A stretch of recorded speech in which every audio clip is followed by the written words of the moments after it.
Le Kazakhstan améliore progressivement sa flotte vieillissante d'avions de combat de l'ère soviétique par des alternatives modernes, telles que les avions multifonctionnels Su-30SM de Russie, tout en explorant également des options avec des fabricants occidentaux pour de nouvelles plateformes de combat.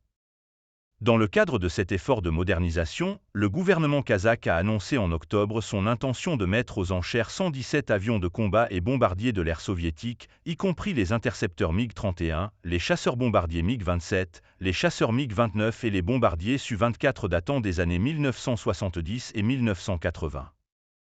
La valeur déclarée pour cette vente était d'1 milliard de tanges, 1,5 million de dollars. L'offre de vente aux enchères indiquait que ces avions n'étaient plus fonctionnels, rendant ainsi leur modernisation économiquement irréalisable et leur utilisation comme pièces détachées limitée. Cependant, des rapports du journal russe anglophone Reporté.ru et du canal ukrainien Telegram Insider UA ont émergé, indiquant que les États-Unis avaient acheté 81 de ces avions via des entités offshore.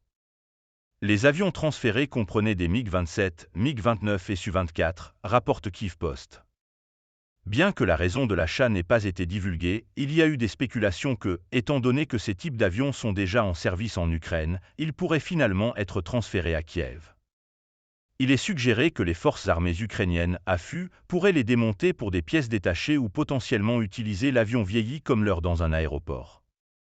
Auparavant, les alliés occidentaux de l'Ukraine avaient acheté ou transféré une série d'équipements militaires soviétiques pour soutenir et renforcer les armements existants de l'AFU.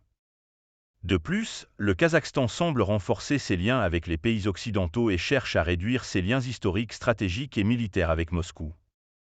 Cela est illustré par les visites à Astana de politiciens de pays considérés comme hostiles à la Russie.